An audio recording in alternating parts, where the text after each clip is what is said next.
Olá a todas e todos, eu sou Pedro Augusto do canal Cidadão Cidade, o canal de cidadania e crítica. Hoje nós vamos continuar com a conversa a respeito do fascismo. É muito importante que a gente possa debater a respeito dessa questão, afinal de contas, estamos vivendo um período onde as mentiras são repetidas muitas vezes até que se tornem verdades. E antes de iniciar essa conversa, eu gostaria de fazer uma pergunta. Doutor Presidente da República, por que R$ 89 mil foram depositados na conta de sua esposa, Michele Bolsonaro? Gostaria de agradecer a todas e todos que estão aqui presentes, que vão assistir essa entrevista. Trata-se de um tema muito importante, como eu já disse, e eu vou deixar aqui maiores explicações por conta do Rafael Novaes, que vai conceder essa entrevista.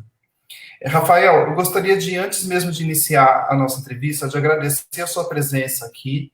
Afinal de contas, o Cidadão Cidade, embora seja um canal alternativo de comunicação, ele não é independente. Muito pelo contrário, ele é muito dependente. Dependente de pessoas como você que vem aqui hoje, generosamente, para nos conceder aquilo que a gente tem de mais importante nas nossas vidas, que é o tempo. E você hoje está aqui com a gente para pensar sobre uma questão que é muito importante, que influencia as nossas vidas. E como a gente estava falando antes de começar a entrevista, o fascismo, ele, embora seja uma marca registrada de poderes de direita, como a gente vê hoje em dia no Brasil, não significa necessariamente que ele vai se restringir a este governo. Então, quais são os traços do fascismo? De que forma que há desdobramentos do fascismo na nossa sociedade? Como podemos lidar com isso? Então, eu gostaria de agradecer a sua presença aqui, Rafael Novaes, e pedir para você se apresentar para o nosso público, por gentileza. Boa tarde a todas e todos que estão assistindo o programa hoje. Meu nome é Rafael Novaes, eu sou estudante de filosofia na Universidade do Estado da Bahia. Sim, sou baiano. Faço parte de uma torcida organizada chamada Brigada Marighella, que é uma torcida antifascista daqui da Bahia também, que é o lado esquerdo do Barradão.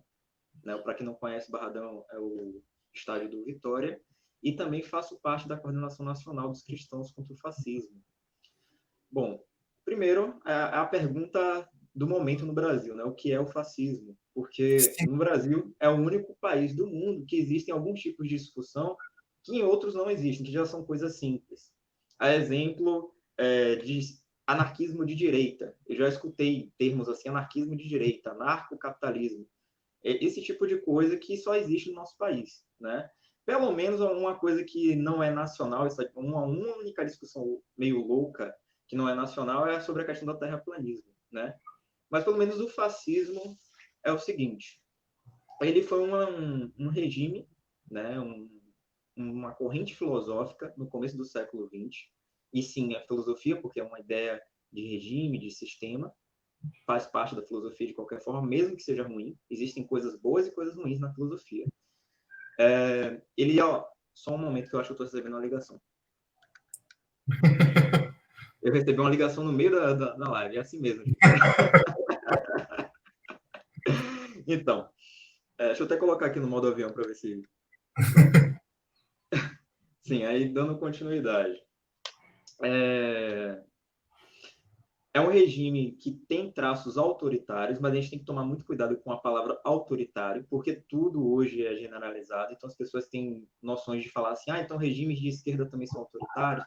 Então, a questão autoritária de um regime de direita é totalmente diferente de um regime de esquerda, mas a gente já vai falar sobre isso. Acontecem muitas mentiras, né? A mídia é totalmente controlada pelo regime, a censura e uma linguagem religiosa extremamente repetitiva e geralmente passa, querendo ou não, eu mesmo enquanto cristão tenho que admitir, é meu dever histórico de admitir que o fascismo também teve um dos seus pilares como a religião, especialmente a religião cristã, né? O segmento da corrente tradição cristã. Temas como desprezo totalmente à ciência, às artes. Existe um processo ultranacionalista, as pessoas se dizem extremamente patriotas, né? Existe uma ênfase nas armas, né? E, além disso, também o governo é controlado em alguns aspectos por militares. Por que eu digo alguns aspectos? Porque o regime fascista, quando ele surgiu na Itália, a Itália estava passando por um processo de crise. E os regimes fascistas geralmente acontecem nisso, né? E quando isso aconteceu, a burguesia do país, eles se viram atingidos, porque eles estavam vendo acontecendo revoluções em algumas partes do mundo, e eles pensavam, a gente está em crise, talvez aconteça também. Então, para que não acontecesse uma revolução no país deles, eles resolveram fazer uma ideia de um regime, né, que fosse proposto pela própria burguesia e que fosse, entre aspas, controlado por militares. Mas a burguesia também estava ali operando a todo momento. Os acordos estavam acontecendo entre eles, né? O pessoal fala assim, o capitalismo selvagem é o liberalismo. Tanto o liberalismo quanto o fascismo são formas e expressões do capitalismo selvagem, formas de consumir e afins. Tudo bem que no caso do fascismo, o capitalismo é mais concentrado no próprio país, porque existe uma ideia nacionalista. E aí o que acontece? Hoje, muitas pessoas se perguntam se o nosso governo é fascista, né? Mas isso aí eu acredito que a gente vai falando mais para frente. Mas eu já posso tocar nesse assunto? Porque eu posso... Você que é o cidadão da cidade, você que manda aqui. Eu poderia ficar tranquilamente aqui, porque o programa é feito para você falar aqui. Tá certo. Então, o que acontece? Logo depois da Segunda Guerra Mundial, os regimes fascistas foram caindo um a um. Um dos últimos que caiu foi lá nos anos 70, 80, que foi já em Portugal. Os socialistas e anarquistas se juntaram para acabar com o regime. Isso foi uma onda de regimes fascistas que aconteceram no mundo no século XX. E no mesmo período, em alguns países, começou a surgir um fenômeno chamado neoliberalismo. O liberalismo econômico nunca conseguiu ser aplicado de fato, só é uma ideologia política, mas ela nunca conseguia ser aplicada de fato nos países, porque sempre existiam congressos e afins que acabavam barrando alguns aspectos que o liberalismo econômico dizia fazer, né? E aí surgiu o fenômeno chamado neoliberalismo, que é o seguinte: economicamente, eles são pessoas que querem privatizar Deus e o mundo, né? Eles querem que tudo seja privado, né? Justamente com seus interesses individuais e afins e corporativos. Mas nos seus discursos vem com um lado mais conservador, aquele mesmo conservadorismo e fundamentalismo que vinha daquele fascismo. E eles alinham as duas ideias, que eram totalmente separadas, ou em alguns aspectos separadas, em uma só. E aí surge o fenômeno chamado neoliberalismo, que em alguns aspectos, alguns historiadores chamam também de neofascismo, né? Porque é uma ideia nova de fascismo, porque você não está controlando mais o Estado como centralizado. Você já está querendo, você está fazendo aquele processo justamente para interesses econômicos externos. Você não está fazendo toda aquela questão para poder proteger a burguesia nacional. Você está querendo justamente fazer com que a burguesia de outros países se fortaleçam por conta das riquezas naturais do seu próprio país. Então, o neoliberalismo vai surgindo assim. E de 2010 para cá, veio uma onda neoliberal e, em alguns aspectos, neofascista também. Isso não é no Brasil, né? A direita começou a vencer em vários países, na França, na Argentina. Agora a Argentina retornou a uma esquerda mais moderada, mas antes a Argentina também estava passando por um processo neoliberal em alguns aspectos. Agora os Estados Unidos com Trump, né, que provavelmente, pelo que está caminhando em 2020, talvez Trump não consiga ficar no poder, né? E no nosso país, especialmente com o governo Temer, com o golpe de 2016, e com o governo Bolsonaro. Então, assim, o fascismo ele também pode ser alinhado não somente ao regime, ele também pode ser alinhado ao indivíduo. O indivíduo pode ter aspectos fascistas, quando ele não respeita a liberdade de imprensa, quando ele tem discursos extremamente sexistas, racistas, LGBTQI-fóbicos, né? Quando ele acredita e ele não acredita e desdenha da ciência, diz que a arte e a cultura não são necessárias. Então, o fascismo também pode estar alinhado ao indivíduo, mas isso é uma questão estrutural, né? Nós somos seres sociais. Então, aquele cara cresceu ouvindo aquilo dali, né? Eu e você somos homens brancos, temos nossos privilégios de branco. Então, nós crescemos reproduzindo determinados tipos de coisa que a gente às vezes nem nota, né? Eu faço parte do núcleo de jovens da Aliança de Batistas, e a gente estava falando sobre masculinidade tóxica. Muitas pessoas pensam assim: eu não sou tóxico porque eu não reproduzo determinados tipos de coisa. Eu não sou machista porque eu não reproduzo determinados tipos de coisa. Na verdade, você não nota, porque às vezes a gente está reproduzindo coisas que já está no nosso dia a dia, que já está na nossa sociedade tão afirmada que a gente não consegue notar. E o nosso país é o país que não consegue. E eu acho que travou. Voltou. Tá normal, né? Não. E o nosso país não consegue afirmar historicamente os processos em que a irmã Eliette aí acompanhando de uma das igrejas da Aliança de Batistas. Sempre que a gente vai fazer alguma coisa, a gente precisa da bênção dela antes. Muito obrigado por estar acompanhando a gente hoje. Então, o que acontece? O nosso país, a gente geralmente não admite os aspectos e as nossas culpas, né? O pessoal geralmente não consegue admitir a própria culpa. A ditadura militar no Brasil tiveram alguns aspectos fascistas também, né? O nacionalismo exagerado, né? O quase ultranacionalismo. Eu não digo que é o ultranacionalismo, porque o que eles dizem que hoje é no ultranacionalismo é outra coisa, né? Mas a falta de liberdade de imprensa. E o que aconteceu depois que caiu a ditadura militar no Brasil? Os militares continuaram, né, com alguns nos seus serviços normais, como se nada tivesse acontecido. Alguns que torturaram, que mataram, que perseguiram, não foram condenados por isso. Ao mesmo tempo, se vê muitas pessoas brancas, assim como eu, que dizem que não tem que existir uma dívida histórica com os negros que foram escravizados, que foram dominados, com os indígenas que foram escravizados, que foram mortos, que foram perseguidos. Então, existe todo esse processo, né, no nosso país de não admitir as coisas em que nós mesmos fazemos. Né? Nós, brancos, criamos o racismo, é nossa obrigação acabar. Mas muitos não têm consciência disso. Dizem, eu não sou racista porque eu não reproduzo racismo. Todos nós somos. Independente de qual seja o aspecto, classe, social ou afins, a gente acaba reproduzindo alguma coisa. E nesse sentido, a gente olhando para outros países, por exemplo, Chile, aqui do lado, nossos irmãos aqui, né? Quando aconteceu a ditadura militar neles, né, que também tiveram vários aspectos fascistas, eles fizeram questão de prender os que estavam no comando. Fizeram questão de fazer denúncias aos torturadores. E aqui não.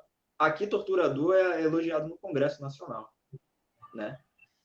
Mas é isso. Então, eu acredito que eu dei uma alinhada, mas, por definição, o governo Bolsonaro, a gente não tem como caracterizá-lo como fascista, porém, tem traços de neofascismo, certo? Como antes também já tinha.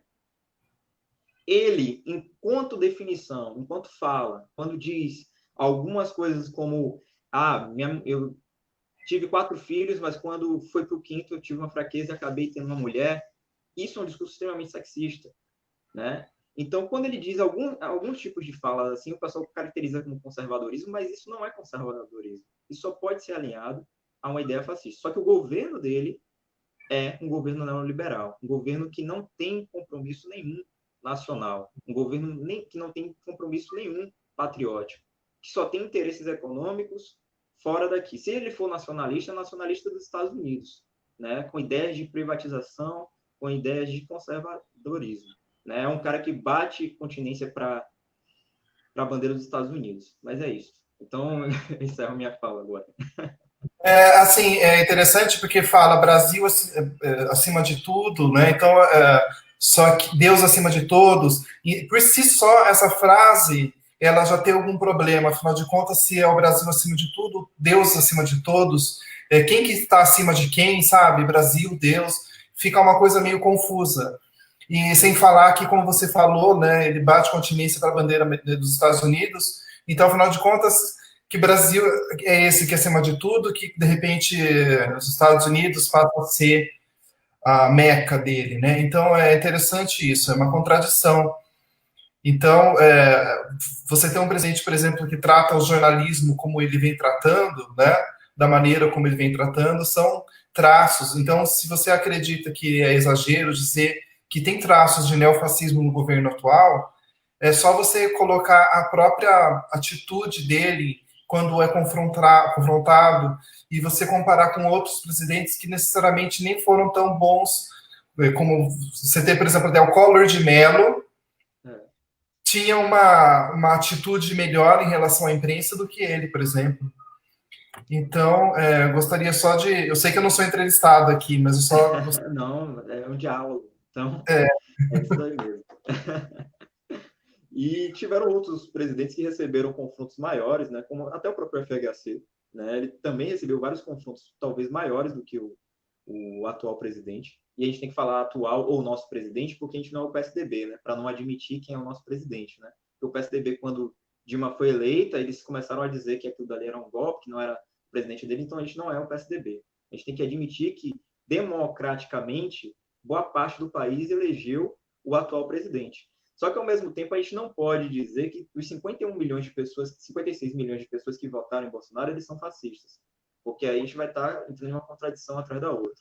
A maioria dessas pessoas são pessoas que estavam em suas periferias, que só queriam segurança. E viam com aqueles discursos populistas, que também isso carrega em traços fascistas, que eu vou permitir que vocês tenham armas dentro de casa, o cidadão de bem vai conseguir fazer essas coisas. Então, aquele discurso conservador, aquele discurso atraía muito dessa população que está ali, que a pessoa é trabalhador como nós.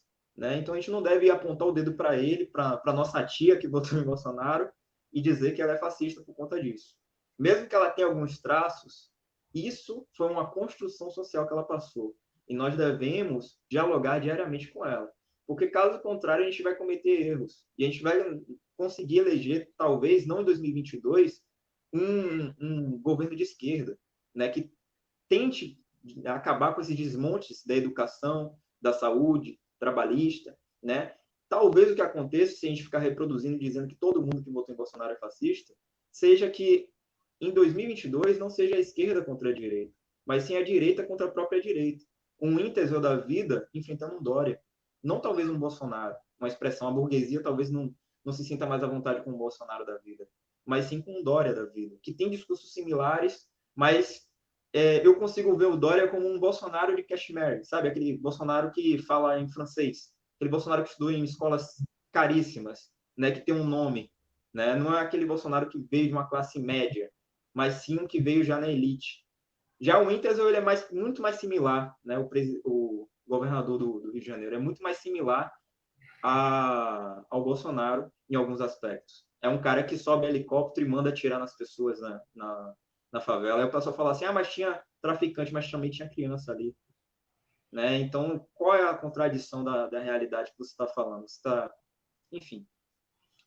Então, o nosso trabalho tem que ser esse. A gente tem que conscientizar as pessoas do que é o fascismo, qual os riscos que nós sofremos quando a gente começa a fazer discursos como queremos a volta da ditadura militar no Brasil, né?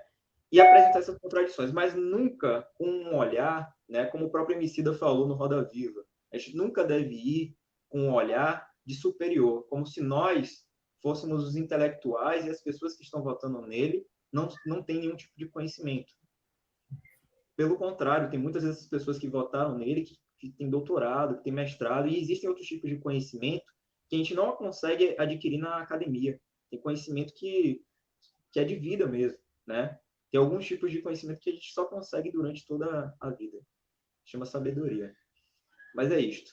Então, eu estava vamos conversando com prosseguir, alguém né? aqui, e ele estava me dizendo o seguinte: o que a gente vê hoje em dia é resultado de uma desconexão que existe entre o conhecimento que é passado, por exemplo, ao longo do período escolar e a vida das portas para fora da escola.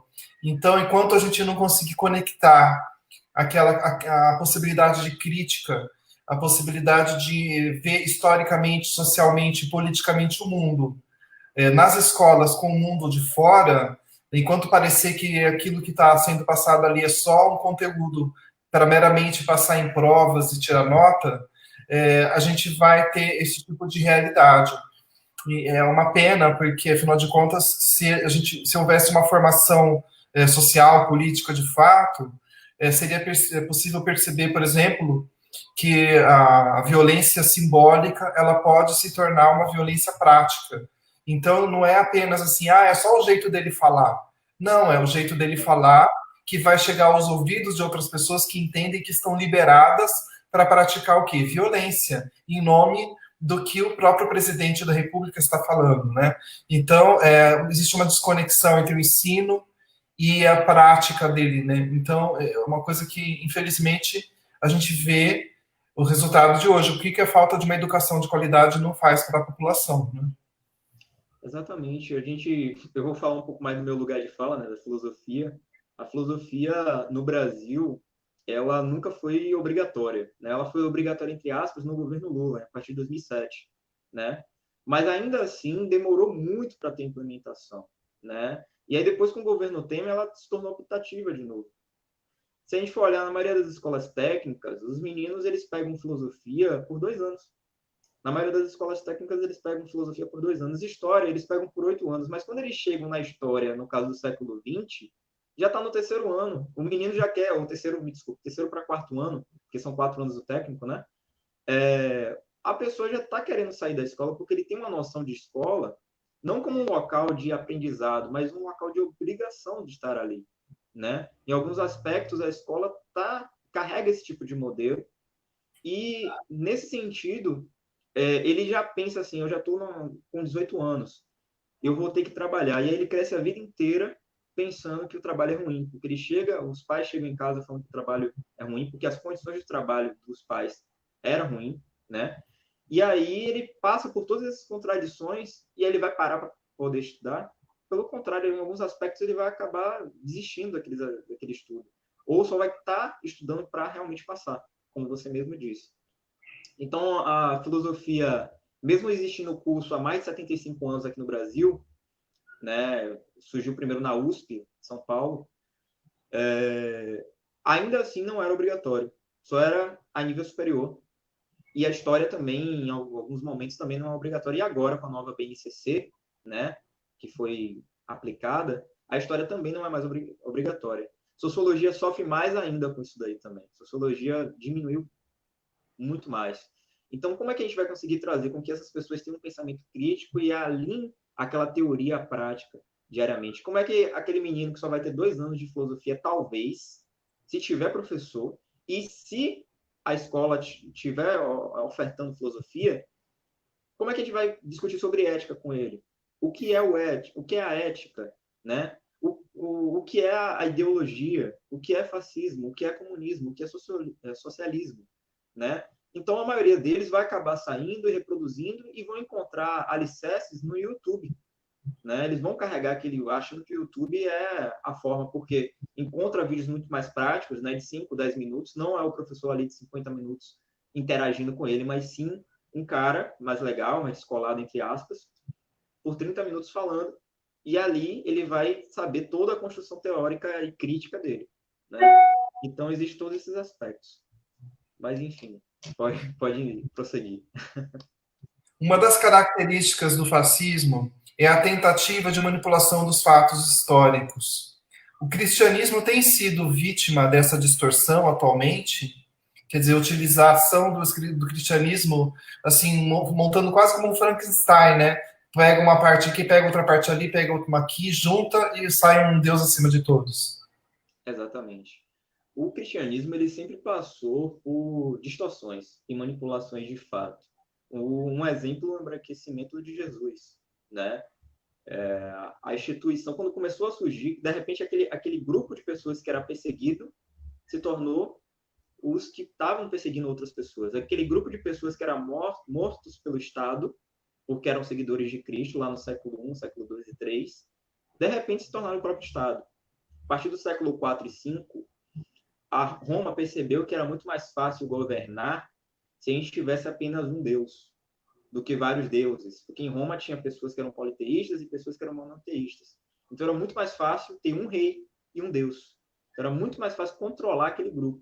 E para isso eles precisavam de uma instituição firme e forte. Então fizeram alterações de textos, embranquecimento de Jesus, para justamente olharem para o olhar do opressor, não do oprimido, né? Jesus, enquanto um homem que viveu no Oriente Médio, é impossível ser branco de olhos claros. Óbvio, um local multicontinental, Não tinha como ele ser branco dos olhos claros. Moisés também, são outros profetas que também passaram por embranquecimento através dos filmes de Hollywood também, né? Porque a Igreja Católica, em alguns aspectos, eles não embranqueceram todos, mas alguns foram embranquecidos mais recentemente. E essa deturpação, né, você vê em alguns aspectos quando algumas igrejas seguiram alguns profetas ou apóstolos para trazer ou construir as suas instituições. E aí é o exemplo da Igreja Católica que seguiu Pedro, né? Eles pegaram Pedro como exemplo. Não pegaram uma Madalena da vida, não pegaram um João Batista da vida, pessoas que poderiam contradizer as ideias deles, da instituição, mas sim um cara que negou a Cristo. Não dizendo ou desmerecendo o apóstolo Pedro, mas sim compreendendo que existem outras experiências de igreja que poderiam ser trazidas a partir dali. Mas também compreendo que a Igreja Católica tenha feito isso em alguns aspectos. Minha mãe é católica, né? E a Igreja Católica de hoje não é mais a mesma da era medieval. Passou por muitos aspectos, especialmente aqui na Bahia, que faz diálogo interreligioso, né? A Igreja do Senhor do Bonfim, tem pessoas do Candomblé que vão para a Igreja do Senhor do Bonfim, né? Então existe todo um processo, né? E aí, dando continuidade, depois, as igrejas reformadas trouxeram a experiência de Paulo. Paulo é uma boa experiência também, porque a gente vê uma experiência de redenção. Só que sempre que vai pegar os recortes bíblicos de Paulo, que a gente não tem nem como afirmar através da Bíblia que foi realmente Paulo que escreveu suas cartas, né? Historicamente falando. E aí, quando eles pegam, geralmente são com traços mais conservadores, e que nisso, a partir do século XX, vai crescendo mais. E a gente não deve apontar dedos para as igrejas pentecostais para poder dizer que são eles que têm esse olhar fundamentalista, porque eu conheço pessoas que são pentecostais que são extremamente progressistas. Eu conheço igrejas que são pentecostais que são extremamente progressistas. Esse aspecto de controle, né, que eles carregam de raízes desde lá há mais de 1000 anos, se carregou também nas igrejas neopentecostais. Tem veja que eu falei também, mas não agregando a todos. Porque o problema que a gente fez também durante as eleições foi generalizar os evangélicos. Eu sou evangélico, eu me considero comunista, né? E para muitas pessoas vem isso como uma contradição, mas isso não é uma contradição. Quando Marx falou que a religião é o ópio do povo, ele estava certo. É o ópio do povo, porque as dores que o povo estava passando, o povo trabalhador de sua época, do século XIX, eles só encontravam uma válvula de escape através da religião. Em alguns aspectos, no mundo em que a gente vive, a religião é o único local que a gente vai conseguir encontrar refúgio, que a gente vai conseguir encontrar pessoas assim como nós, que vão nos amar e nos proteger e nos respeitar em todos os aspectos. Mas, ao mesmo tempo, aquela mesma religião que pode ser utilizada de forma coletiva, libertadora e linda, também pode ser utilizada para oprimir. Oprimir corpos LGBTQI+, oprimir negros, oprimir vários outros aspectos que elas não concordam ou divergem. Existe um pensador chamado Henrique Dussel, que ele pensou a filosofia da libertação, a filosofia da América Latina. Nos anos 80, quando começaram a surgir as igrejas neopentecostais, né, que vem com esse discurso mais consumista, com a ideia de uma teologia da prosperidade, ou seja, uma teologia que segue um pensamento extremamente capitalista, né, que se você dá um carro para a igreja, você vai receber em dobro, né, esses tipos de ideia, ele viu aquilo dali nos anos 80. As igrejas não estavam nem tão fortes. Ele falava aquilo como um perigo do país. Eu, assim como alguns outros pensadores, eu vejo a classe média do nosso país e a classe média de outros países como a classe mais perigosa do mundo, né? Porque geralmente a maioria dos retrocessos e conservadorismo vem partir dela, porque geralmente ela se considera elite. E por ela se considerar elite, ela reproduz coisas que ela nem mesmo nota. Ela pode ter estudado nas melhores escolas, nos melhores colégios, melhores universidades, mas a noção de elite dela está ali enraizada. Minha tela desligou, voltou. Está ali enraizada.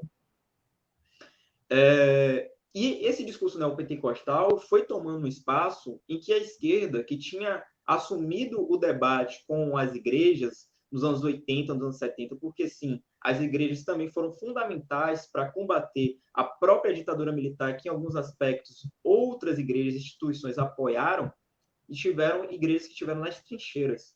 A Igreja Batista de Nazaré, a igreja que eu faço parte, ela recebeu até uma medalha esse ano, depois de seus 45 anos de contribuição pela Câmara de Vereadores de Salvador, 45 anos de contribuição em luta contra o fundamentalismo religioso, em luta contra a ditadura militar no Brasil, em luta contra a ditadura militar aqui em Salvador, em específico. Então, existiram, sim, igrejas que estavam nessa oposição. A esquerda fazia e faz discursos mais voltados para as questões sociais. Em alguns aspectos, os cristãos e outras religiões também, em seus fundamentos, em seus pilares, têm discursos sociais. E nisso ficou alinhado. Até parte do começo do governo Lula. Depois do governo Lula, aquelas bases que estavam ali concentradas nas áreas mais periféricas, né, de pastores que tinham ideias mais progressistas e afins, em alguns aspectos, essas bases foram abandonadas, porque compreendiam que não, a gente agora vai permitir ou só vai deixar que o governo faça as coisas e a gente não precisa mais fazer esse trabalho aqui não, porque agora a gente conseguiu um horizonte melhor para o nosso país, um horizonte mais progressista, e a gente não precisa continuar com o nosso trabalho conscientizando as pessoas, porque simplesmente a educação por si só vai conseguir fazer isso. Quando isso é um sonho muito grande, né?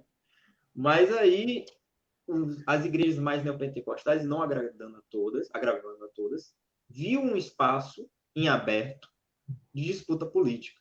E esse espaço em aberto foi carregando cada vez mais para discursos conservadores, para discursos fundamentalistas. E foi carregando até o hoje que a gente está vivendo agora, né? Mas a gente não deve culpar somente os evangélicos ou somente outros grupos sobre o fenômeno que a gente está vivendo.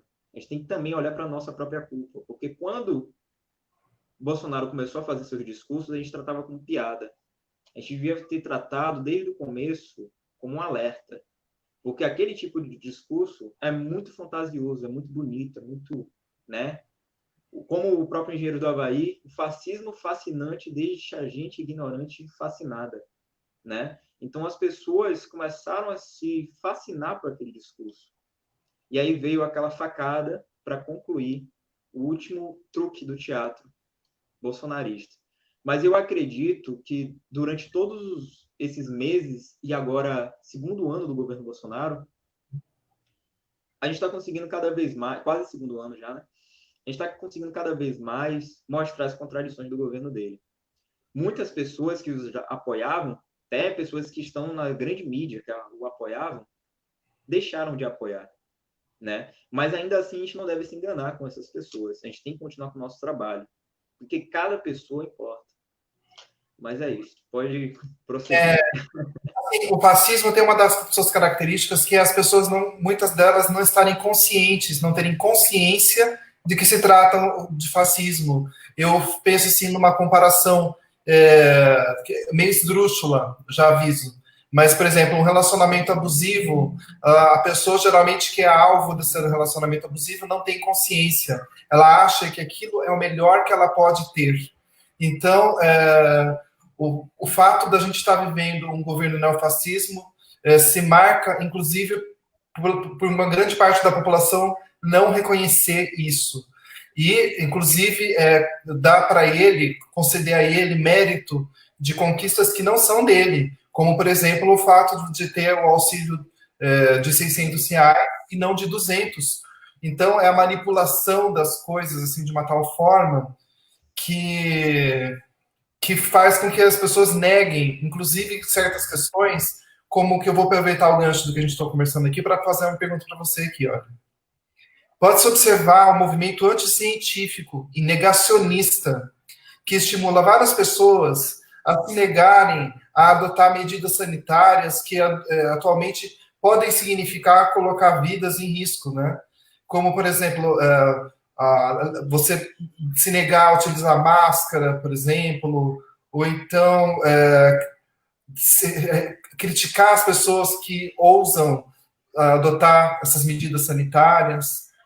Então, eu queria perguntar para você como que essa alienação pode estar relacionada com o fascismo e do atual, ou assim, os traços neofascistas do governo atual. Então, só mais uma coisa que eu percebi, que na outra pergunta eu não falei muito bem sobre a distorção, né? Então, assim, só para concluir a outra pergunta, já vou para essa pergunta que você acabou de fazer. A questão da distorção, ela é passada e é perpassada até hoje. Mas uma coisa que eu acredito enquanto cristão é que Jesus sempre afirmou que nós não seríamos hegemônicos. Ele nunca afirmou que nós seríamos maioria. Então, nós, enquanto cristãos, que reivindicamos um Jesus que é negro, trabalhador, né, que foi perseguido pelo Estado e morto, foi entregue pelos religiosos, essas pessoas, nós, somos minoria, dentre esse cristianismo hegemônico, que diz, né, falar em nome do amor, mas só na igreja à noite, né? Depois eles falam que a macumba eles chutam, que fazem intolerância religiosa com seus irmãos, que perseguem seus irmãos, que se acham superiores em dizer que eu vou para o céu, você não, que se acham donos da verdade, né? E só para concluir a respeito disso, essa distorção vai continuar. A gente não tem que ter um olhar positivo achando que porque existem alguns pastores que são mais progressistas que a gente vai conseguir ser maioria, a gente não vai conseguir ser maioria, porque não somos donos de TV, não somos donos de rádio, né? Não somos donos dos meios de comunicação, mas ao mesmo tempo eu penso que nós, mesmo pequenos, conseguimos fazer um grande estrondo, né? Porque se Silas Malafaia é evangélico, se Edir Macedo é evangélico, Martin Luther King e Mandela também eram. Então penso nesse sentido aí, que a partir desses pequenos, nós que somos pequenos, conseguimos sim fortalecer a maioria, conseguimos sim fazer grandes mudanças na humanidade. Mas é isso. Agora sobre a questão anticientífica negacionista, né? Que algumas pessoas foram estimuladas pelo atual governo. Nosso presidente se mostrou cada vez mais irresponsável quando saía sem máscara, afirmava que o Covid-19 é apenas uma gripezinha, apenas uma coisa temporária, e agora se passaram mais de 100 mil pessoas já estão mortas, né? E sem falar das mais de 2 milhões de pessoas que foram infectadas e que vão ter complicações em sua saúde e suas vidas depois do Covid também. A gente tem que pensar que o Covid não é só a questão da recuperação. Vai ter pessoas que vão ter problemas no fígado, no rim, no pulmão. A gente tem que ter olhares positivos para alguns aspectos, mas a gente tem que ter um olhar crítico para outros, né? Então, todo esse movimento que alguns historiadores chamam de bolsonarismo, né? Alguns filósofos também chamam de bolsonarismo, é totalmente anticientífico, né? E já era anticientífico antes, muito antes dele ter se elegido. Porque se a gente olhar nos grupos de WhatsApp, como estava acontecendo aquilo dali, as pessoas não têm a compreensão que ciência, a construção de um artigo científico e afins, também está baseado nas suas fontes. E quando a gente olhar as fontes que aquelas fake news que surgiram, mamadeira de piroca e afins que foram surgindo, nenhuma delas tinha base em nada. Ele mentiu quando ele trouxe um kit dizendo que era um kit gay e fez vídeo na internet e aquilo não deu processo. Como é que aquilo não dá processo? Uma coisa daquela, o Supremo Tribunal permite que aquilo aconteça. Um candidato a presidente do país leva um kit, fala que aquilo é um kit gay que estava sendo distribuído nas escolas, nunca ninguém recebeu aquele kit e milhares de pessoas acreditam. Isso é um segmento totalmente anticientífico. Isso é um segmento totalmente negacionista. Quando a gente vai falar para algumas pessoas que a madeira de piroca não existia e que a gente vai mandar link do Globo e de outros órgãos de imprensa falando sobre isso, eles desdenham, falam que aquilo ali é imprensa controlada por comunistas. Eu fico pensando que as pessoas falam que o comunismo nunca deu certo no mundo, mas os comunistas controlam tudo, né? Controlam a rede de TV, controlam a Globo, controlam todo mundo. As novelas somos nós que fazemos.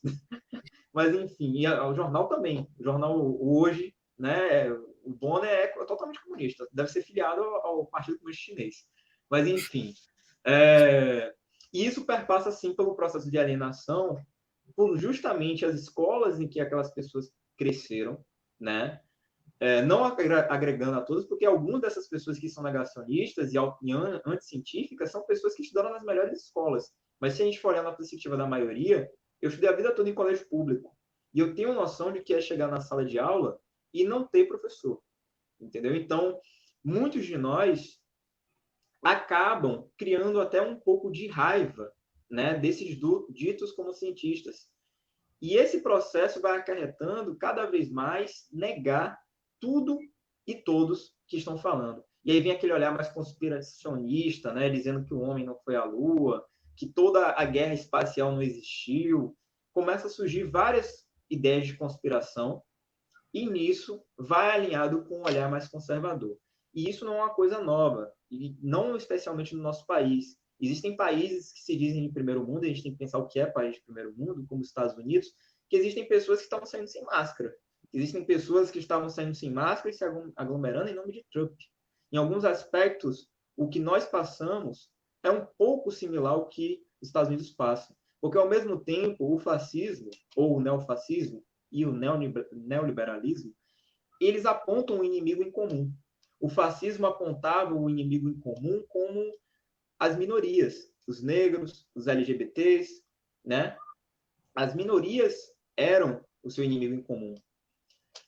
Para os governos de hoje, no caso do governo Trump, apontou primeiro os mexicanos como os inimigos em comum. Mas aí eles notaram, né, durante as campanhas, que os mexicanos estavam votando neles. Então eles perceberam, não, a gente não vai dizer que eles são um inimigo em comum. Vamos dizer que é os comunistas. A China está quase tomando todo o mercado internacional, né, fazendo as disputas necessárias e que eu acredito que é extremamente anti-imperialista, né? E o nosso país, o que foi apontado como inimigo em comum já é uma coisa que não é nova, né? No governo de João Goulart, ele foi apontado como comunista e foi desculpa para os militares tomarem o poder. No governo Collor, Lula foi apontado como comunista antes da eleição de Collor. Durante toda a eleição de Collor, ele chamou Lula de comunista. Falava que comunista era coisa do demônio e afins. Quando o Lula, na verdade, nunca foi comunista, ele sempre se afirmou como trabalhista, que é uma outra corrente filosófica. Quando aconteceu o governo de FHC, foi a mesma coisa. Ele falava que os comunistas queriam dominar o Brasil.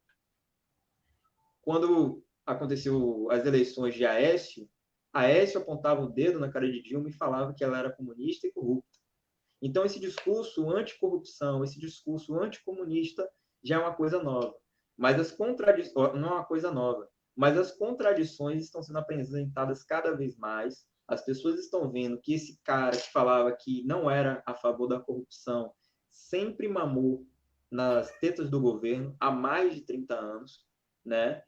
Sempre esteve e falava que os auxílios dele serviam para comer gente, né? Então, isso não é corrupção, não sei o que é corrupção. Quando você usa governo, dinheiro público para poder transar, isso não é corrupção, não sei o que é corrupção. Então, as contradições estão cada vez mais se apresentando, mas a gente não pode perder de vista e achar que a gente não precisa dialogar com as pessoas, só as contradições por si só vão ser apresentadas, né? E a gente não pode também desejar o mal das pessoas que não estão usando máscara. Pelo contrário, a gente tem que dialogar com essas pessoas. Porque a proteção delas é a proteção de outras pessoas também. A gente não pode desejar o mal a essas pessoas ou tratarem como inimigas, né? Porque a gente só vai estar reproduzindo o que a direita faz conosco. Essas contradições, elas são características da democracia. E a democracia, ela é um processo em construção. A gente não pode dizer que estamos hoje, aliás, hoje mais do que nunca, né? Não podemos dizer que estamos com uma democracia pronta e acabada. Então, eu gostaria que você falasse sobre o processo da democracia, da construção dela. A democracia, né? No caso, a democracia, primeiro, quando a gente pensa em democracia, a gente lembra dos gregos, né? E a democracia na Grécia já não era uma coisa que as pessoas pensam assim, uma coisa plural, bonita, né? Ou a democracia ateniense também era uma coisa plural e bonita. Era uma coisa destinada às pessoas que tinham propriedade, às pessoas que tinham terra. Quem não tinha terra, quem não tinha propriedade, ou seja, eram as pessoas escravizadas, não tinham direito à suposta democracia. Depois, no século XVII, desculpe, século XVII, XVI, alguns liberais começaram a reivindicar uma nova ideia de democracia. No século XVIII, se teve a Revolução Francesa, né? E a partir dali se veio uma nova ideia de democracia, onde existiriam pessoas parlamentares que estariam ali no comando, pensando leis, pensando regras, pensando maneiras de se governar. E a partir do povo, né? A partir da fraternidade e igualdade. Só que o que se tem, a gente sabe que não é muito bem assim. O que a gente vive é uma democracia da burguesia, né? E hoje a democracia da burguesia, até ela está sendo atacada. Porque talvez até nos próximos anos a gente não tenha uma democracia da burguesia. Talvez nem tenha a palavra democracia no nosso país, né? Porque as pessoas tratam com brincadeira quando ele fala que queria encher de porrada a boca de um jornalista, mas isso é uma coisa muito grave, né? O que era encher de porrada a boca de um jornalista há 40 anos atrás era enforcá-lo, era colocar no pau de arara, era isso, né? E aí as pessoas falam assim, mas ele não apoia mais a ditadura militar, ele nem fala mais disso. Há menos de 5 anos atrás, não, há 4 anos atrás, quando aconteceu o golpe em Dilma, ele reivindicou Ustra. O filho dele veste camisa de Ustra, né? Então, assim, é muito perigoso. A gente não pode tratar isso com brincadeira ou falar que ele não vai conseguir ou que não vai fazer. Existem interesses econômicos para que o Brasil não aconteça uma nova ditadura militar, mas os aspectos que podem acontecer, né, sejam alguns tipos de liberdade de imprensa que existiam há 5 anos atrás, que talvez hoje não existam mais. Né? A gente está conseguindo fazer uma live no Facebook, mas quem sabe daqui a 3 anos a gente não consiga mais, né? Para falar sobre determinados tipos de assunto. Uma imprensa livre e popular é o sonho de todo jornalista, né? Há muitos anos isso. Mas, enfim. Então, assim, há 4 anos atrás, a democracia que a gente vivia ainda era uma democracia da burguesia. Por que quando eu digo assim, democracia da burguesia? Quem está no controle das mídias? A própria burguesia. Quem está no controle dos meios de produção? A burguesia. Então, até a forma que a gente trabalha, a gente depende de um grupo de pessoas. Então, que tipo de democracia é essa? Uma democracia que a gente acha normal que um jovem negro seja assassinado todos os dias. Uma democracia que a gente acha normal que uma criança de 10 anos ela tenha que sofrer ameaças de morte. Olha que coisa incrível, né?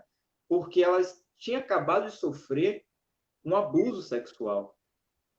Que tipo de democracia a gente vive? Que tipo de democracia a gente quer?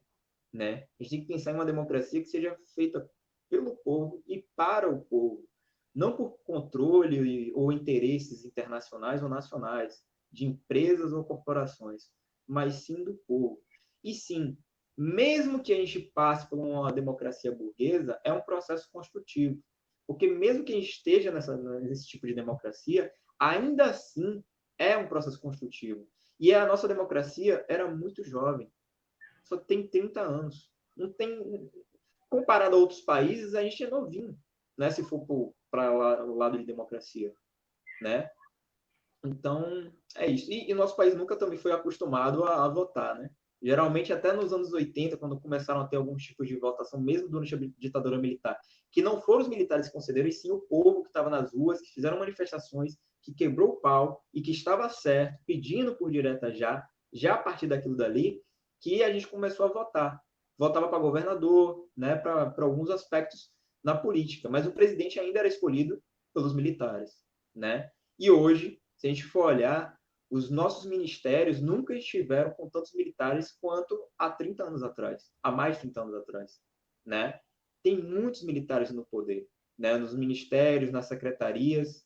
Ele está reivindicando isso para justamente parecer que está do lado dos militares, quando na verdade ele está do lado dos norte-americanos, ele está do lado da privatização. Ele não está do lado patriótico ou nacionalista. Ele está do lado da opressão. Mas é isso. O que é a arte da política? Eu acredito que toda obra de arte é política, né? Toda obra de arte é política. Mas, assim, existem esse conceito de arte da política. Existem muitos pensadores que já falaram sobre isso, né? Os aspectos políticos que acontecem em Brasília, as pessoas chamam de um teatro, né? Se for relacionado a isso, a arte da política poderia ser isso. Mas, ao mesmo tempo, a gente tem que pensar que a arte da política é uma forma de reivindicação.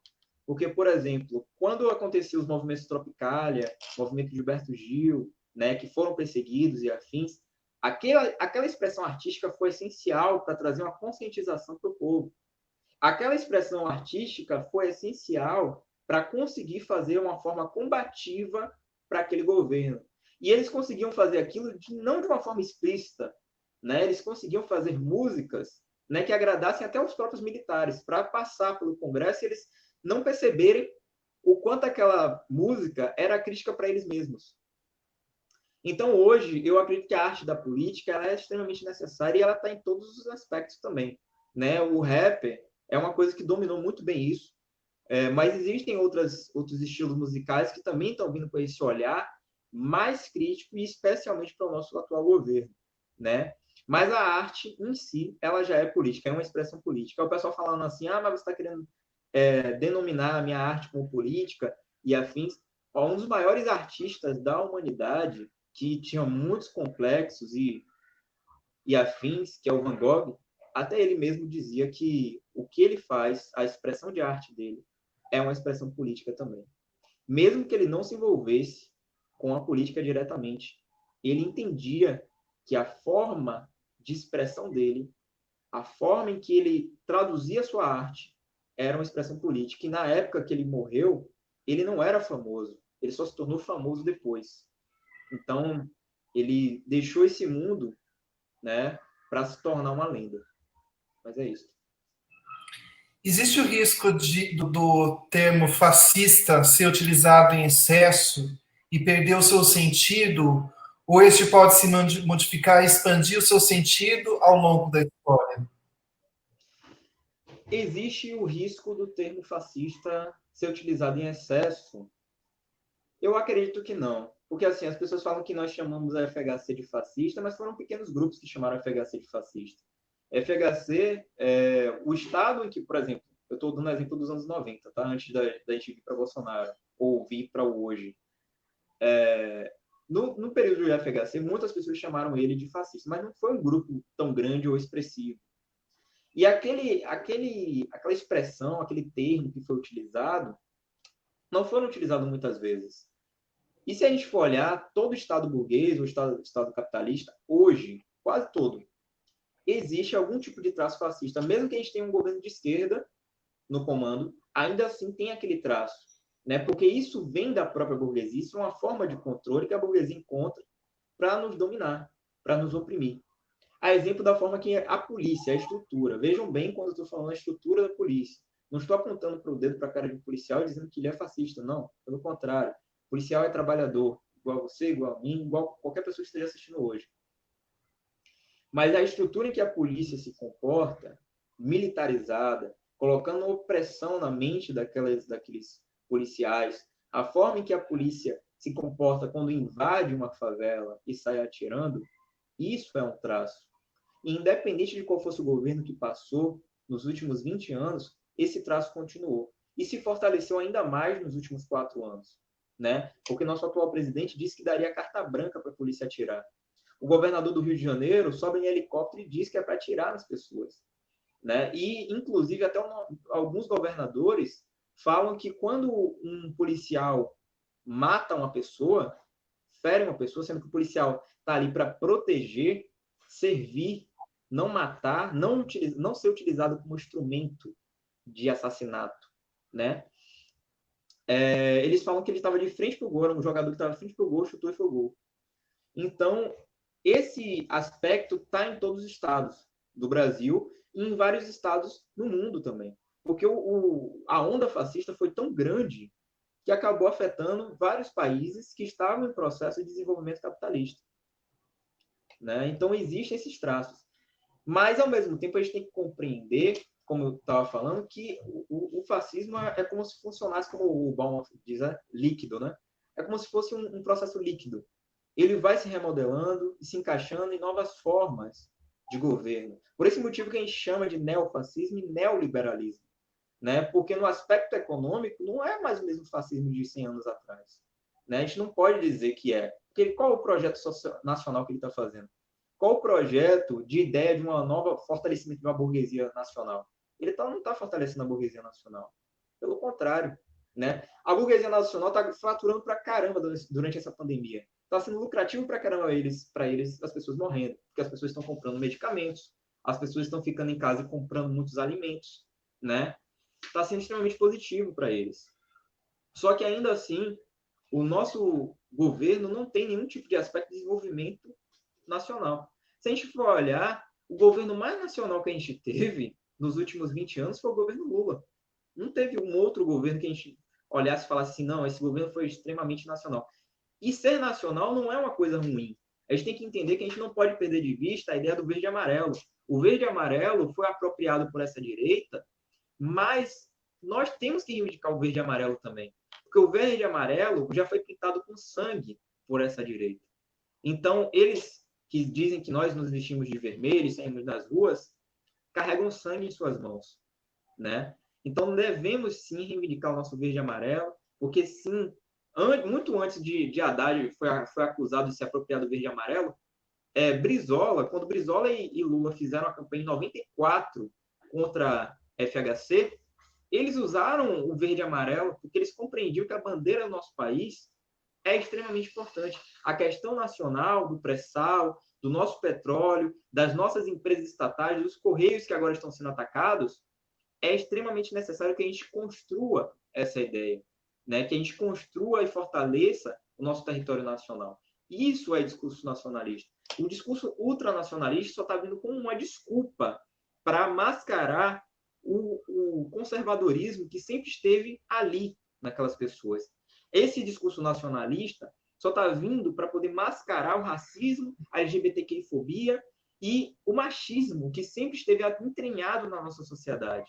Essas pessoas nunca foram nacionalistas e nunca defenderam um projeto de nação em nosso país. Pelo contrário, sempre foram a favor de que nós deixássemos de ser o Brasil e nos tornássemos um novo Estados Unidos.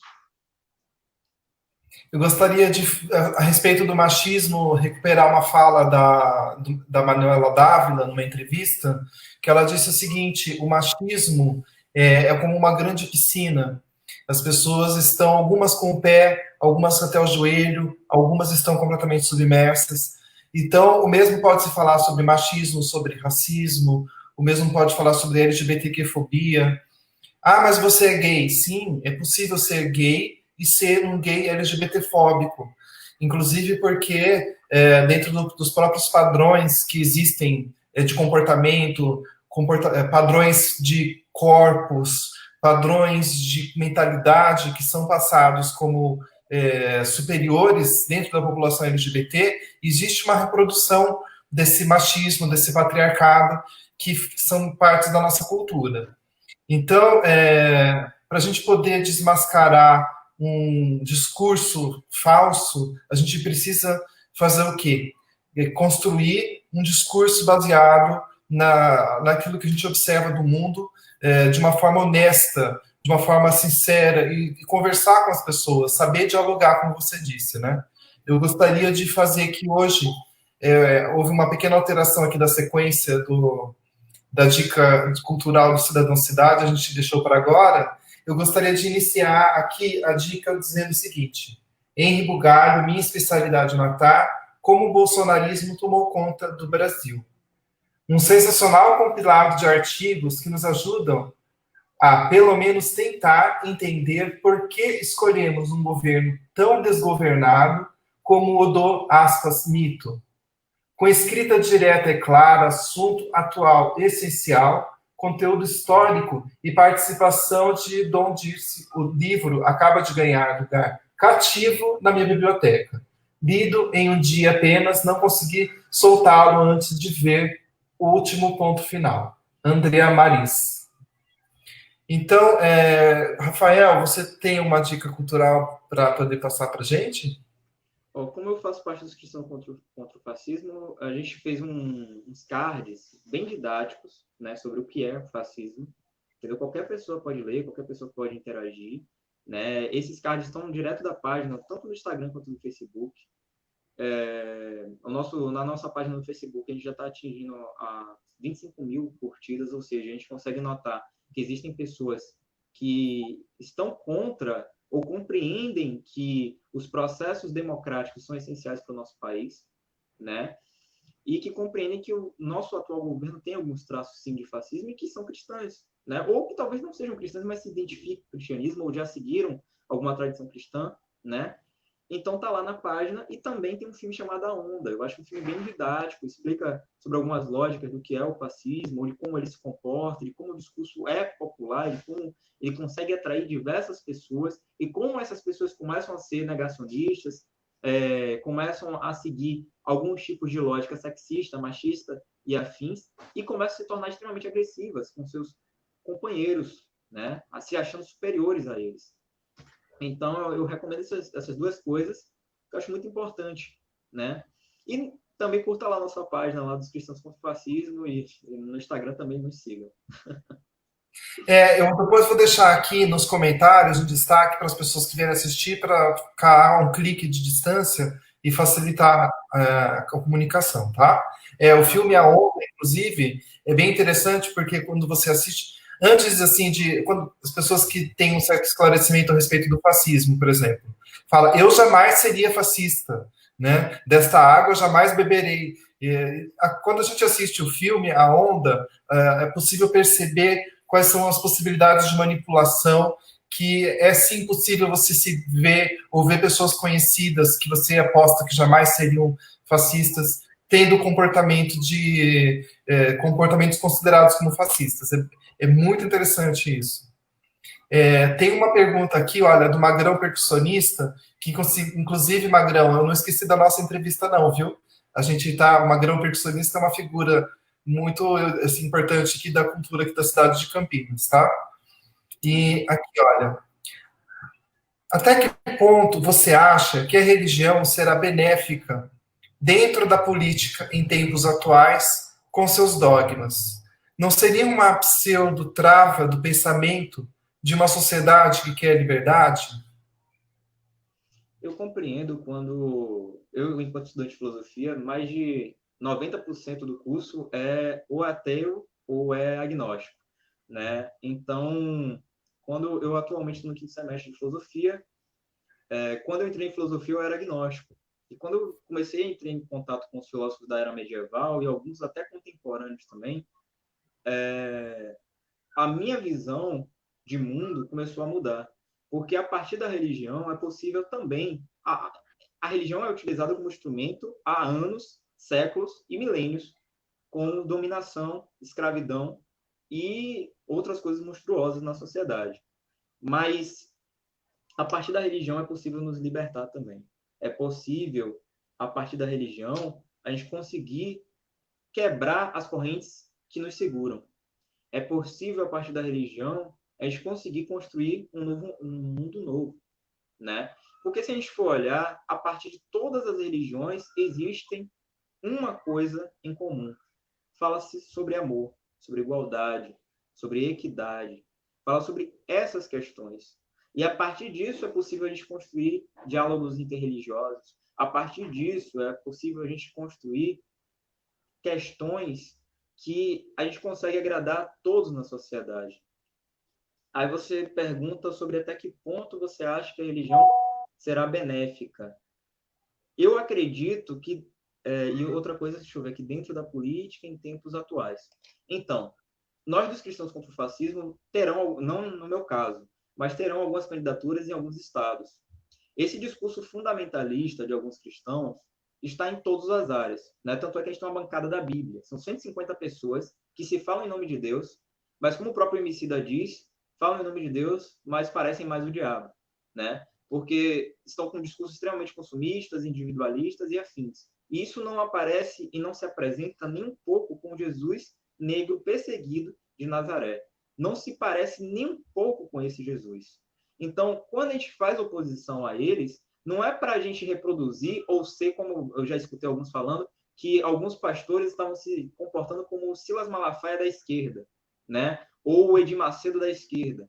Não é isso que a gente quer. A gente não quer ser uma oposição para reproduzir ou se ter uma ideia de igreja a partir daquilo, ou nos tornar maioria. Porque, como eu falei durante a entrevista, nossa obrigação enquanto cristãos não é nos tornar maioria, né? A nossa obrigação enquanto cristãos é amar e não julgar o próximo.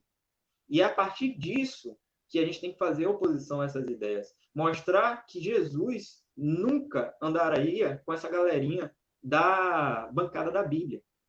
Então, por esse motivo, esses projetos que têm um olhar mais popular estão surgindo. E esses projetos não devem ter olhares ruins para ele.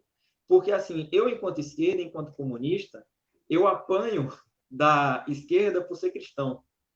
E eu apanho da direita por ser comunista. Não, eu apanho dos evangélicos por ser comunista. Porque tem muitos evangélicos que acham que isso não se alinham. Rosa Luxemburgo, ela escreveu um livro chamado A Religião e o Socialismo, né? Não dizendo, e uma coisa que eu quero deixar bem claro aqui antes de prosseguir com o discurso, Jesus seria comunista? Não. Jesus seria liberal? Não. Jesus seria socialista? Não. Nenhum tipo de ideologia consegue se manter dentro do evangelho. O evangelho de Jesus é sobre o amor, sobre a igualdade, em todos os aspectos dentro da sociedade. Não está se falando sobre determinados tipos de discurso. É um discurso político também, mas todas as ideologias elas acabam morrendo um dia. Os estados caem, mas o evangelho continua. Então, eu não acredito que Jesus seria comunista. Jesus não pegaria em armas para poder fazer uma revolução. Eu acredito que pessoas como eu pegaríamos. Mas, enfim, dando continuidade. Então, eu acredito que, em tempos atuais, faz mais que necessário que nós, enquanto evangélicos, que reivindicamos Jesus, o Jesus de fato nazareno, né, que lutou, que foi morto pelo Estado, por contradizer as próprias coisas que o Estado pregava, né, que foi perseguido, nós devemos sim reivindicar isso. Mas não como maioria, porque nunca seremos hegemonia.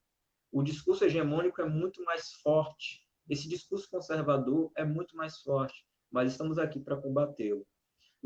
Às vezes, em alguns aspectos, nós não devemos nem ser chamados de oposição, mas sim de resistência, porque somos tão poucos. Mas esses poucos fazem um tremendo estrondo. E sobre essa questão de envolver a política e a religião e a questão do benefício, Malcolm X, ele era muçulmano. Martin Luther King, ele era batista. Mandela era metodista. Eles fizeram grandes mudanças para a sua sociedade.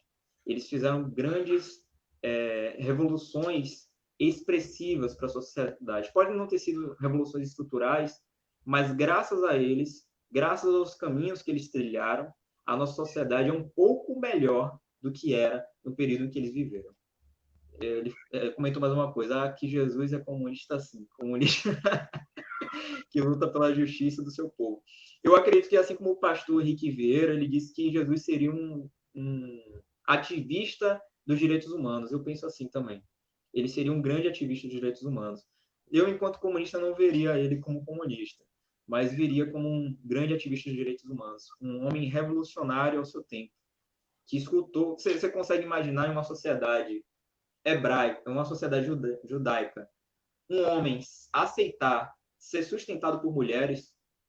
A maioria dos homens hoje não aceitam nem que uma mulher pague sua conta porque acha que ele está sendo menos homem que isso. Ele foi sustentado por aquelas mulheres. Ele aprendeu com mulheres. Ele escutou mulheres. Em Mateus 25, vai mostrar que Jesus conversou com a mulher cananeia. Para quem não sabe, os judeus, apesar de serem perseguidos historicamente, eles também tinham alguns processos contra os estrangeiros. Alguns tinham alguns discursos conservadores e não viam estrangeiros como iguais, porque eles seriam os únicos salvos. Mas desde Isaac, que diz que a salvação seria para todos, desde a promessa de Isaac, diz que a salvação não seria somente para o povo hebreu, não somente para o povo judeu, mas sim para todos. Todos merecem a graça. Mesmo em que nós não merecemos, em alguns aspectos, Jesus nos perdoa. Então, assim, a mulher cananeia era uma mulher estrangeira. E Jesus conversou com ela. Jesus a escutou. Jesus ouviu uma mulher no meio de uma noite, em um local estrangeiro. Qual homem faria isso? Ele está nos passando a experiência de vida que nós devemos seguir. Mas, ao mesmo tempo, nós não devemos obrigar que todas as pessoas sigam esse tipo de experiência, porque essa é a nossa interpretação da Bíblia. Mas não significa que todas as pessoas vão ter essa interpretação libertadora. Então, por esse motivo que eu digo que eu não tenho um discurso anti-conservadorismo. Eu compreendo que existem conservadores. O grande problema é que quando a pessoa é conservadora e ataca os princípios de liberdade individual de cada um. O problema é quando a pessoa é conservadora e aquele discurso mata. O problema é quando a pessoa é conservadora e aquele discurso oprime. Esse é o problema. Eu não tenho problema que a pessoa diga que é conservadora. Ela quer ser conservadora, tudo bem. Eu só penso que conservadores só conservam dores, né? Então, é nesse sentido. A religião, ela pode ser uma faca de dois gumes. Ela pode ser revolucionária, libertadora, mas ela também pode ser utilizada como instrumento de opressão. E eu acredito, enquanto defensor da teologia da libertação, a teologia negra, a teologia feminista da libertação, e tantas outras teologias que existem nesse mundo hoje, especialmente aqui da América Latina, porque compreendemos que nossos países da América Latina passam fome, passam miséria, é necessário que nós reivindiquemos ela. E reivindiquemos especialmente um Jesus libertador, o Jesus Cristo, que realmente veio para nos salvar, não para nos oprimir. E é isso. Assim, em alguns momentos eu senti uma certa transmissão de pensamentos aqui, porque antes da gente encerrar, eu ia comentar mesmo sobre o pastor Henrique Vieira, sobre as falas dele. Se você tem, por exemplo, uma certa dificuldade de conversar com algumas pessoas que se dizem evangélicas portanto, favoráveis ao governo Bolsonaro, se você busque nessa fonte uma possibilidade de ver um outro lado da igreja, dos evangélicos, né, da igreja dos evangélicos. Afinal de contas, assim como na igreja, em relação aos cristãos, evangélico não é só uma linha que existe, sabe? Existem várias linhas, né? Então é importante saber isso. E o pastor Henrique Vieira, ele tem essa linha mais progressista, que é bem interessante. E teologia da libertação. Outra dica que eu ia dar aqui também, tem figuras como, por exemplo, o Leonardo Boff, que tem uma grande expressividade, é uma grande indicação. Tem uma Roda Viva, um programa Roda Viva, até que poderia passar ontem, ou antes de ontem, porque continua muito atual com o Leonardo Boff, que fala sobre a respeito da teologia da libertação. Então, só para essa questão do pastor Henrique Vieira. O pastor Henrique Vieira, ele faz parte da Aliança de Batistas do Brasil, né? Eu faço parte do núcleo de jovens da Aliança de Batistas do Brasil. Muitas pessoas se confundem, até pensam assim, mas existe a Convenção de Batistas, né? A gente não tá, quando a gente fez quando foi criada a aliança há mais de 15 anos atrás, ela não foi feita só para fazer uma oposição à convenção, mas sim para expandir o olhar dos batistas, né? Um olhar de um Jesus Cristo de Nazaré que tem um processo libertador. Então, assim como a igreja que é do pastor Henrique Vieira, que é a Igreja Batista do Caminho, a igreja que eu faço parte, que é a Igreja Batista de Nazaré, tem os mesmos olhares similares, né? Então, assim, existem outros pastores, além do pastor Henrique Vieira, existe o pastor Joel, que é o meu pastor, existe a pastora Ódia Barros, que é da Igreja Batista Pinheiro, né, que é de Alagoas, e ela traz uma perspectiva de uma teologia feminista, né? Uma leitura da Bíblia a partir das mulheres, porque as mulheres sempre foram apagadas historicamente na Bíblia, entendeu? Então, assim, existem toda uma tradição hoje de evangélicos que tem esse tipo de lógica, né? Uma lógica que compreende Jesus como um libertador, não como um opressor, né? E sobre Leonardo Boff, ele é uma referência, eu acho, para todo mundo, mesmo que a pessoa não seja católica, ele é uma referência. E existem outros católicos também que são referências. Teve até um padre recentemente, agora me falha o nome dele, que ele fez oposição ao Bolsonaro em alguns aspectos e agora ele está na rua. É uma pessoa que tem 78 anos de idade. Ele está na rua fazendo um trabalho de base com moradores de rua, né?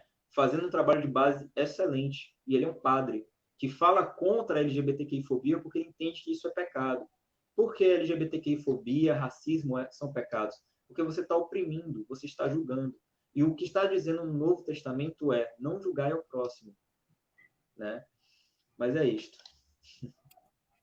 Olha, a Sergina Santos está chegando aqui, está mandando uma boa noite para a gente.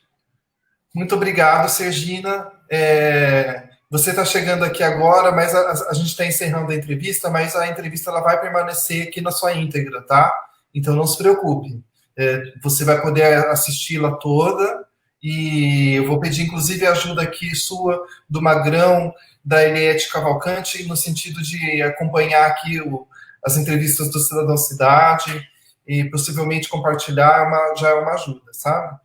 Como eu falei, embora não seja um meio de comunicação independente, porque eu dependo principalmente da presença de pessoas como você, Rafael, que estão aqui hoje, gostaria de agradecer a sua presença aqui e gostaria de dizer que assim, esse debate ele é muito importante. A gente poderia fazer uma continuidade dele, poderia ficar 3 horas aqui conversando, porque não é a história da democracia, a maneira como o Brasil tem assim uma construção do que vem a ser neoliberalismo, isso tudo assim dá bastante pano para manga. E assim tem um vídeo do Greg News que eu acho bem interessante de se indicar. Olha, hoje foi um dia das dicas, né, também. E um vídeo sobre liberalismo que é muito interessante porque ele explica algumas bases do liberalismo e como aqui no Brasil tem algumas coisas que só aqui acontecem. Por exemplo, você tem um candidato que fala: eu sou liberal na economia e conservador nos costumes. Então, assim, é uma montagem assim de um tecido, sabe, eles jogam um monte de retalhos assim e fica uma coisa assim, uma coxa esquisita de retalhos assim que não fazem sentido um com o outro. Então, gostaria de agradecer a sua presença aqui. Afinal de contas, é muito importante a gente salientar que dentro dos, inclusive os cristãos, e principalmente os cristãos, têm a possibilidade de unir forças e lutar contra o fascismo. Afinal de contas, como você mesmo falou, né, existe uma certa parcela de cristãos que acabam ajudando a criar determinados preconceitos em relação ao cristianismo, e essas pessoas elas meio que ignoram a história a própria história de Jesus Cristo e o que pode nos ensinar no sentido de pensar no coletivo, no sentido de lutar pelo coletivo e de lutar pela possibilidade de coexistência pacífica. Eu agradeço pela sua presença, agradeço a todas e todos, muito obrigado mesmo, e até a próxima, que vai ser daqui a pouquinho. Vai ter uma outra, hoje vai ser dia de 2 entrevistas, então daqui a pouco a gente vai ter a próxima com a Tati Dias. Muito obrigado, viu, Rafael? Nada, foi um prazer estar aqui com vocês, prestigiando esse projeto, né, que é feito de cidadão para cidadão. É muito importante ter espaços assim. Se o pessoal quiser continuar me acompanhando também, me siga no Instagram, que é Rafael Novaes NW, né? E é isso. Estamos sempre na luta. Todos os links possíveis vão estar disponíveis aqui nos comentários entre hoje e amanhã, tá bem? É isso aí, até a próxima.